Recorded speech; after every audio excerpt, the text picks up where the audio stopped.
Hey, what's up everybody? I'm gonna make this quick. I made a video, and when I went to edit it, I found out the first file was corrupted. Don't know why. So I'm just gonna make a quick little intro. Here's the car. You can see some new wheels on it. So what I did is, to get these wheels to fit, I needed to put spacers on it because the spokes of the wheels rubbed against the calipers, and you can't drive around like that. So I wanted to get some spacers. I figured out what size spacers I needed, and you'll see in the video everything I do. The stock studs aren't long enough for me to put the spacer on, put the wheel on, and have proper torque. It just wouldn't work. There wasn't enough threads into the lug nuts for me to have a secure fit. So you're going to see the process of me putting on new studs and spacers and going over what I need to do for everything.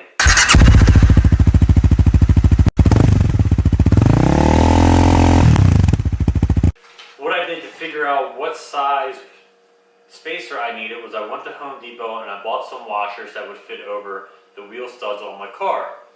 I put on one or two at a time and tightened down the lug nuts on there with some good torque, and with the wheel on there, of course, to see how many I needed to clear the brake caliper. I then took that amount, I used my digital calipers, I measured it, and I found out I believe I needed at least 3 millimeters. And you can buy 3 millimeter spacers, which would be great. But when you buy a spacer and you use your stock studs and lug nuts, sometimes you can't get the full torque that you need. You should be able to get 8 to 10 full turns on your lug nuts onto the wheel stud in order to get proper torque. I could not do that, so I was looking around on the internet, and I found that H&R makes a wheel spacer kit. This is the kit that they have, H&R Track Plus Wheel Spacer Kit. It comes with spacers, which are here, and it comes with extended studs. Now these spacers are thin enough, they're only 5 millimeters thick, that you don't need a hub-centric spacer for this one, because your hub is still going to be far enough out to fit on your wheels to keep them centered. If you go more than that, they sell hub-centric spacers that have a little lip on it that your wheel can rest on, so that it's not putting too much pressure on the studs, and that's what you want. Since I'm not doing anything too big, I don't need the hub-centric. So when I was trying these out, again, you can't get full torque on it. I figured maybe I'll just get open-ended lug nuts, but still it's not really that good. You won't get full torque. You won't get a good seal on the lug nut to the stock studs to really run a spacer kit. That's why I decided on this kit that has the extended lug nuts or extended wheel studs in there, because a 5 millimeter extended stud with a 5 millimeter spacer, H&R said you should be able to run the stock lug nuts. The problem is that I took the caliper off, I took the disc brakes off, and I couldn't get my old studs out. I put a piece of wood against it and I started hammering it so that I didn't mess up the stock wheel studs, because they're not broken or anything, I just want to replace them. It just punched into the wood. I tried hitting the mallet directly against it, the rubber mallet. That didn't work. I'm not going to put an open-ended lug nut on it and then bash that, because I don't think it's going to work too well. So what I did is I went out to Harbor Freight and I bought a ball joint puller, and we're going to attempt to use that today to remove the stock studs. First things first, to get to the bare studs, I am going to remove the wheels, I'll remove the calipers, and I'll remove the rotors.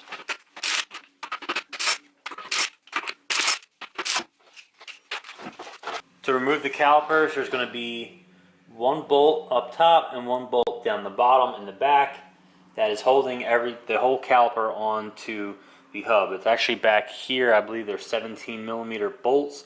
I've undone these before, so they shouldn't be too hard to get off. I believe I greased them, so I'm going to get that off, and then I'm going to get the rotor off. So for the top, I'm going to take the 17 millimeter wrench, put it on there. I just loosened it. I had to use a mallet with this to kind of loosen it, because I can't fit a socket in there because there's not enough space. I like this one because it extends, kind of gives it like a little bit more torque, but it doesn't really fit against that bolt too well until you get it loose. Then it's not too bad. If it's not loose, you're going to wind up rounding the bolt head because this isn't going to engage on it fully. But once you loosen it up, you can get it off with just your hands. It's not too bad. Same with the bottom. The bottom actually has a lot more space. I was able to get the full socket on there and I wasn't worried about it rounding. With the bolts out, we can now remove the caliper.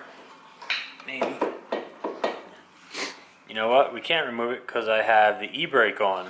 So I'm going to take the e-brake off, make sure there's something behind the rear wheels so the car can't roll, and then we'll be able to get this off easy.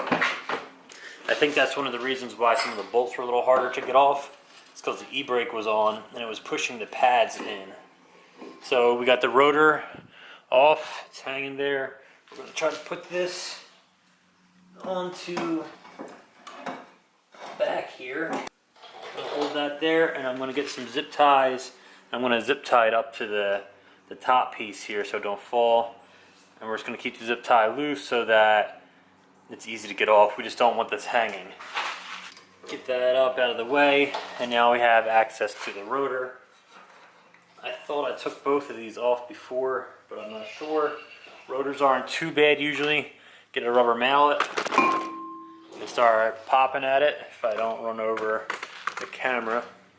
If you're changing your rotors for like a brake job, sometimes it's easier to use a regular hammer.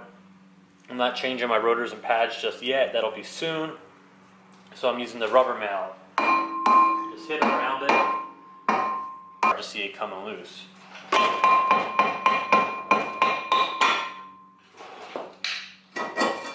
That was actually a lot quicker than I thought it would be. Try to keep your hands away from that. We'll brake clean these before we put them back on. And I got some rotary brushes. I'm going to try to clean this up a bit before we put it back on. But that's out of the way. And now we see the wheel studs. Here are the factory wheel studs. You can see that there's a little head on the back, and then you have the stud. So around this area you can see there's space behind it. That's where we're going to try to push these out, and then we'll rotate it and get the next ones out, and we'll try pushing the new ones in. I don't think we're going to have to remove the whole hub just to get these off. I think we're going to be able to press them out with the joint separator, and then from there we're going to just be able to pop the new ones in. So here is the ball joint separator. You can see how it sits. This is the new stud, so we'll just use this as like a guide. On the back, I think the stock ones are a little bit thinner. It actually just goes right over them. This will be behind it, and then this piece will start to push it out, back, past the piece and pop it out. And then we'll go over how to push this back in. Really, you should use a press, but as long as you're gentle with it, we're going to have another method of doing it. So let's see if we can get this on there. If this is wide enough. If not, we might have to cut it a little bit, shave it down a little bit, and then we'll try popping some of these studs out.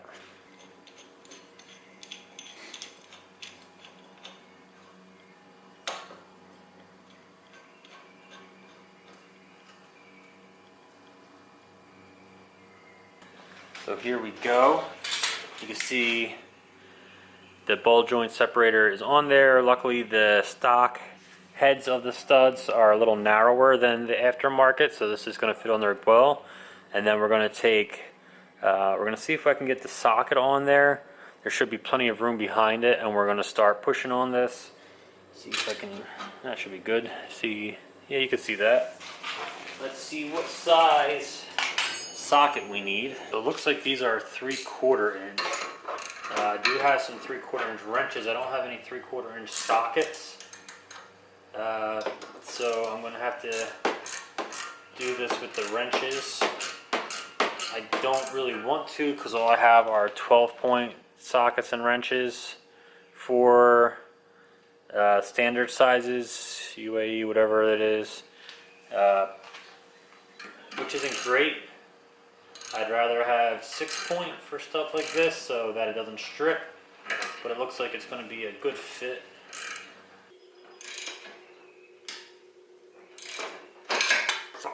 This is why I don't like wrenches, because you can't just hold in there. I'm going to see if I can find a 3/4 inch socket so I could use the breaker bar sized socket wrench.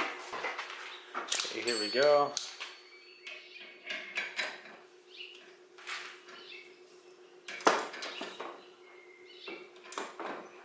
A lot more torque, a little less space, but I kind of want to go slow at this point anyway since it's getting really tight on there.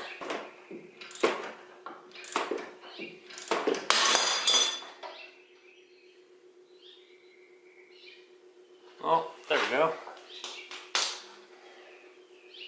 Don't think I damaged the stud, the stock stud. I don't know why it kind of has some explosive force behind it. I don't really want to mess up the stock studs. I mean, I don't think they're too expensive to buy stock replacements. I just didn't want to mess these up. And it looks like there's a couple threads that are messed up. Don't know why. I guess when it pushed it out, I don't know why it like exploded out like that. Didn't hit me or anything. It was pushing everything that way. The stud landed down here. Let's see if I can zoom in. Stud landed on the ground over here, and it was being pushed that way, so it's kind of strange that it kind of popped out like that. Not too sure. I don't think there was damage to anything else. This doesn't look like anything happened to it. So we'll continue. Okay, so now I got everything cleaned up a bit. I'm going to put a little bit of anti-seize on the splines of the new stud, and I'm going to push it on, and then I'm going to show you how to pull the new stud in. Again, it's better if we have a press. I don't have a press, and I don't have a way to get the whole hub off, so I'm just going to use a little bit of a different method for it. So you can see our new stud's a different color than the others. I'm going to take these spacers, and I'm going to put them on so that there's not a lot of gap. We don't want the lug nut to have to go in too far. I'll probably use 5, maybe 6. The least amount of work the lug nut has to do, the better. Plus the stud is actually going to start pulling in. So that, start putting that on. And this should keep the stud straight. So we take our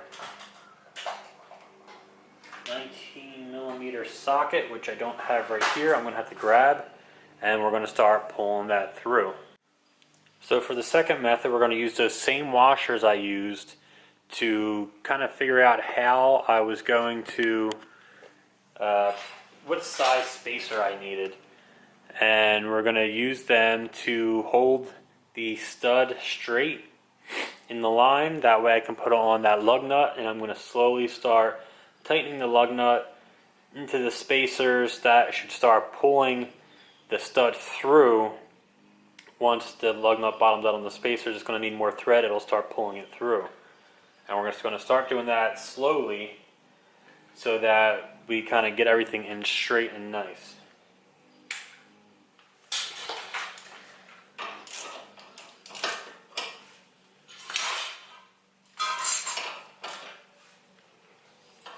Again, you might have to use something to hold the hub in place since we don't have the brake on.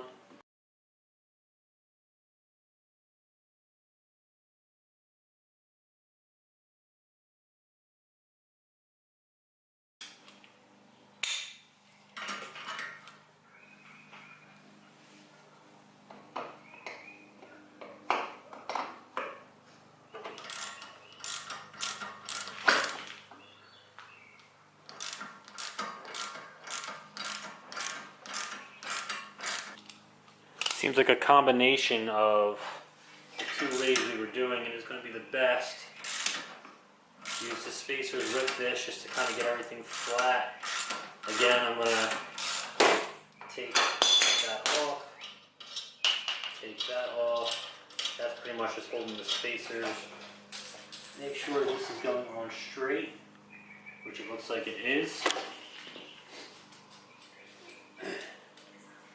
At this point, put the spacers back on. I'm going to leave that off just so this has a better surface to push against. I don't want it messing up my factory lug nut. Tighten that on as much as you can. Small turns. You don't want to really push too much in at a time. You want everything to kind of sit right. I noticed as I was pushing this in, this was scraping against the stud.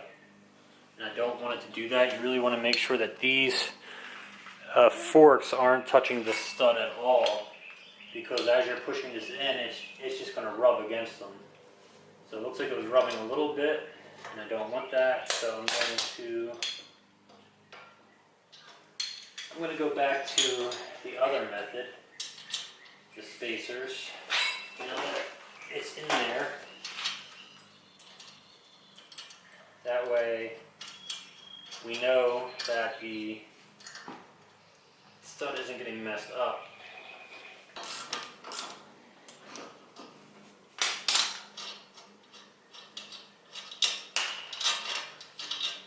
Check back, there's still a little bit of space.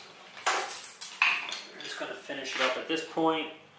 You can finish it up however you want. Add more spacers and use the stock lug nut, or you can do this way. I'm going to finish up the rest of the spacers on this wheel. It's going to take a while. Shouldn't actually take too long now that I know kind of what I'm doing. And I'll come back when everything's on. So I've also decided to try it probably the way I wouldn't recommend you do it. I don't think it's going to be too bad since we're taking out studs. So I've been taking the 1/2 inch impact gun, I put it on here, and then I just go very slowly.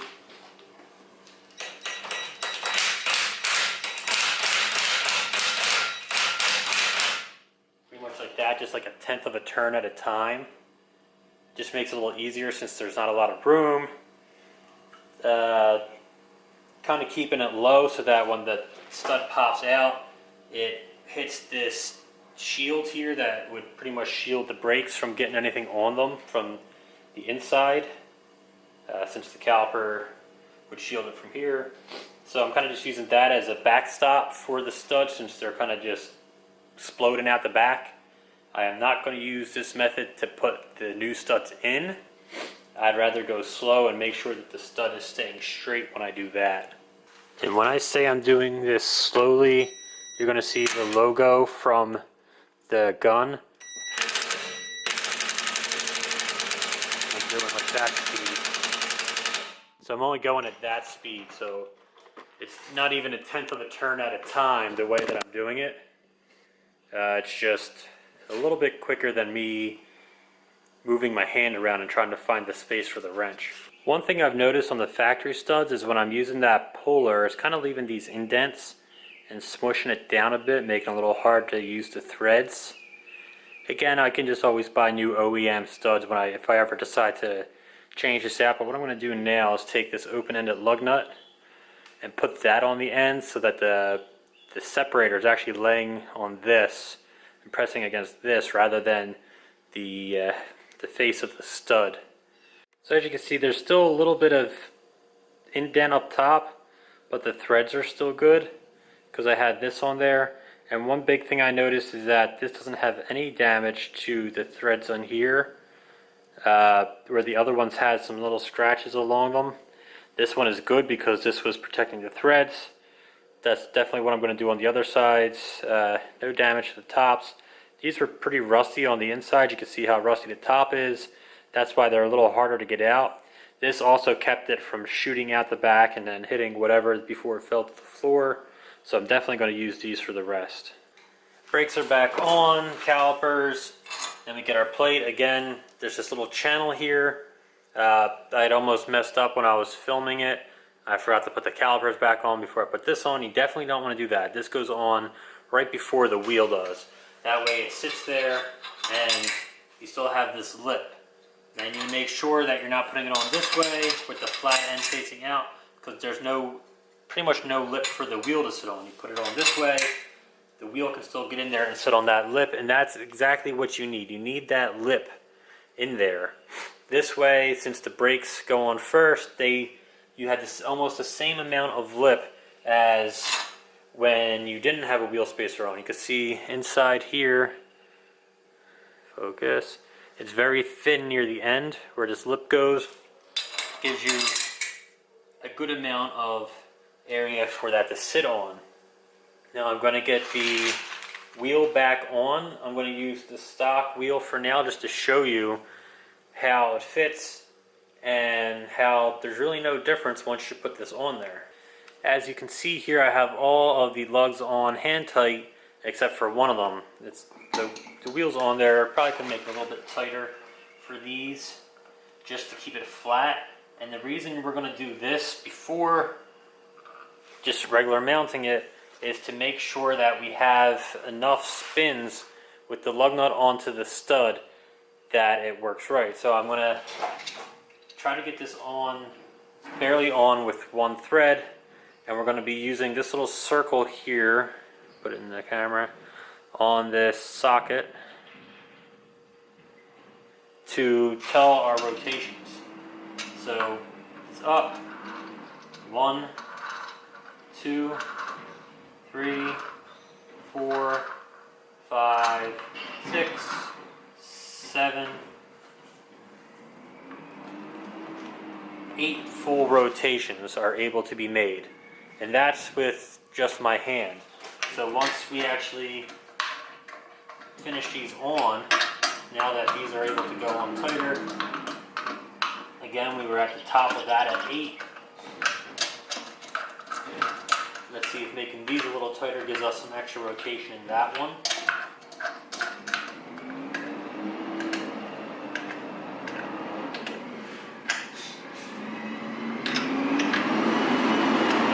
Not really. Just a little bit past 8, but that's exactly what we want. That's how we know that these are on tight. There's no wobble. There's no push. Nothing's touching back here. I actually get my full finger between the caliper and the spoke there, and these should be good to go. A little while ago, I was trying to sell my old wheels. A little while ago, I was trying to sell my old wheels. Someone online said, "Hey, I have a set of BRZ wheels that I don't want, but I want your wheels."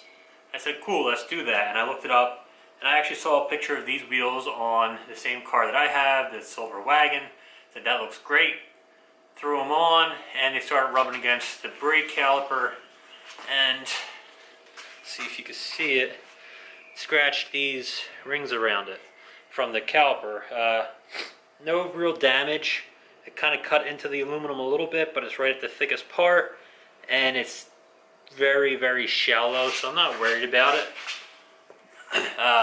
But I realized then that I need a spacer, and when I went back to that picture that I found, I actually clicked on the link where they talked about why he had to put these on his car because his old wheel broke, and they found out they needed a 5mm spacer. But I didn't actually read that when I looked at the picture. I just grabbed these, and I found out the hard way that I needed a spacer. So here we are, testing again.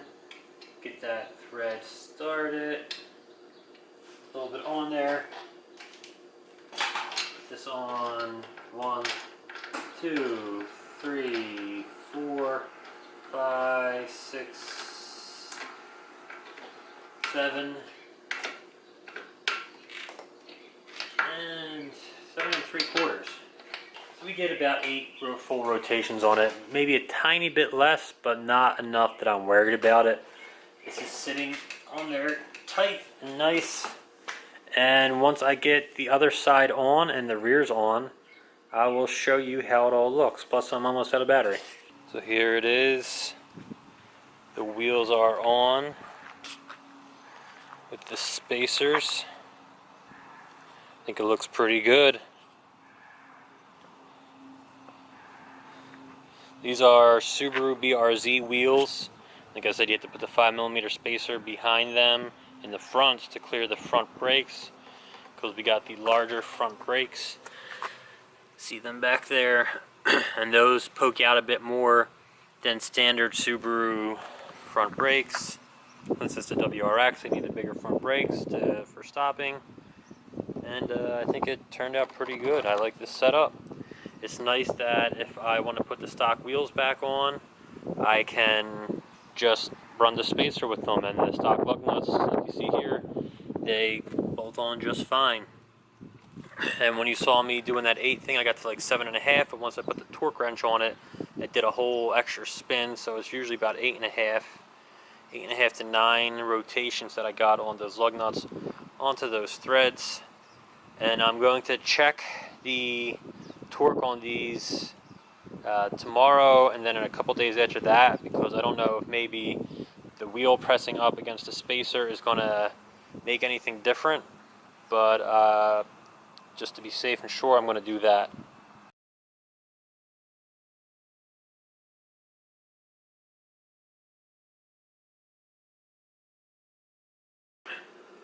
So just a little bit to close this out. You know, when I do these WRXploration videos, I like to kind of just take you along for the ride, let you see what I'm doing, what mistakes I make, what things I figure out along the way. So at the end, I'm going to kind of just do an overview of what I think were the best ways to do different parts. Once you get the rotor off, you don't really have anything past that. With this car, it was easy to take the studs out without having to take the hub off, which was good. It made everything a lot easier for me, because I don't think I have the tools to take the hub off. But I left the hub on, and what I found was the best way to get the wheel studs off was using that ball joint separator tool, using the fork behind the head of the stud, and then putting, what did I do? I put one of the open-ended lug nuts on until right before the bottom end of the stud was poking out, so that the ball joint separator claw piece, the little single piece, didn't touch the stud at all, or if it did, it was barely touching. And then the open-ended lug nut actually helped form into the threads so that it didn't crush any of the threads like I did on the first 2 studs that I did. I'm probably going to have to replace those. So once you get that on, you claw the back, put the piece on the front, and start just wrenching on that. It's a little hard because at that point the ball joint separator head is in the back, so you have to come at it from the back. It's a little tough if you're just using your socket wrench. I decided at some point to use my 1/2-inch impact driver and got behind there and slowly did it. I would kind of suggest that if you can, do it slow. That's going to turn really small increments at a time, but it's going to be a little bit easier. It's not you wrenching, you don't have to worry about room. It's not going to make the hub turn, because you can't use the e-brake or any brakes because your caliper's off. So that made it easy to turn onto it, and that got it off easier. I didn't think about it till the second side to take some PB Blaster and spray the back of the heads of the OEM studs, because those were kind of rusted on. Not a huge deal. It's not like they were going to break. They just had to pop away from the rest of the rust of the hub. And the first time was kind of scary when that popped and everything fell off. Again, I wasn't using that open-ended lug nut. When you put the open-ended lug nut on, the stud won't fly out, or it'll actually trap it into the hub, and you could just spin that off. If you really needed to, you could use an open-ended lug nut and hammer it off, but you're going to damage the open-ended lug nut, and you might not be able to get that off once the stud is out. This way, it was just damaging the lug nut a little bit, and I was able to pull the whole thing out and unscrew it. So that was the main thing that I wanted to say was kind of the easiest way to get the OEM studs out. Claw behind, top on with the open-ended lug nut to take the force of the claw piece so that you're not damaging the OEM studs if you want to keep them. I want to keep them because if I ever decide to get rid of this car or do something else with it, I might want to put those back on for the next person so they don't have to deal with spacers especially if you don't really know about that stuff. The next piece was getting the new studs in. I kind of did it a few different ways. The first way I did was put all the washers on, put the open-ended lug nut on, and then use the impact gun to just pull the whole thing in. And that sort of works, but after this first one, it started damaging the threads on the new extended studs for some reason. And it started stripping off the metal of the washers that I was using with the lug nut rotating. So what I did from there was I put the washers on, put the lug nut on there, and I hit it just maybe a couple rotations with the impact gun just to kind of get the studs centered. It gets it in there a little bit. I take the lug nut off, I take the washers off, I look at it. If it's not centered, I'll tap it with the mallet. Again, great tool. And then I took the ball joint separator, put the claw on the back side now on the head of the stud, and put the one piece, and then I put the forks on the front. Made sure they weren't touching the studs. Again, because the first time I did it, they were touching the stud, and when I pulled the stud in, they scratched against the threads, damaged them a little bit, but they were far in the back, so they weren't threads that were even going to be used. Luckily, with this car, the brake caliper, yeah, that hides where those were damaged. Not a big deal, luckily, with that, so that's good. But make sure that those aren't touching the new stud, and so they don't touch that. And then again, for a while I was using the impact gun to do it slowly. It does it very slowly, but it was heating up the impact gun. It was noisy. I didn't like doing that, so I just took my ratchet wrench and I started doing it. It was less noisy, it was less vibration, it was quicker, but I could still control and feel how much force was going through it. And once I got to maybe a 1/4 inch of the stud left to get pulled in, I used the impact gun just to make sure it was seated flush against the back of the hub. And that's the hard part. That was the hardest part of all of this, was getting the old studs out and the new studs in. Once you do that, you put your rotor on. That's what I was looking for, a rotor. Put the rotor on, make sure it seats flush, get the caliper back on. That was kind of hard, lining up the bolts in the back of that, but it's not too bad. Once you get that on, make sure everything's tight. Make sure the rotor's seated. Put the spacers on with the grooves, the little channel facing out toward you, so that when you put the new wheel on, the hub of the wheel can sit on that hub-centric ring on the hub of the car, and it sits flush. I torque down kind of 4 of the 5 lug nuts, and then I hand threaded the last lug nut on to like 1 thread, and then I used my socket and made sure it turned a full 8 times. As you see in the video, it turned like 7.5, 7 3/4. But once I lowered the car and started torquing it, the torque wrench turned it a whole extra spin, so it was about 8.5 to 9 full rotations of the lug nut onto the stud, which is what we want to see. That's kind of pushes the wheel into the spacer, into the hub, or into the caliper, rotor, into the hub. Kind of makes everything seat real tight. Again, I'm going to recheck the torque tomorrow, and then a couple days after that, once I do some highway driving, and hopefully everything's fine. Hopefully everything stays torqued down, and it will be nice to go. Well, that's it for this video, everybody. I hope you liked it. It didn't take that long. I thought it was going to take a lot longer to do, and it actually kind of made me think about how easy it might be to do some other stuff that I want to do to this car, like the spark plugs and stuff like that. Stuff that I don't actually need to pull things apart in order to get into it. So those are videos that you'll probably see coming up once I buy the new parts. That's the end. If you liked the video, give it a like. If you disliked it, give it a dislike. And if you did dislike it, please let me know in the comments down below why, so I can make this channel better for both you and me. I'm East Philly. Thank you for coming and watching these videos. If you have any questions, leave them down below, and I'll see you all next time.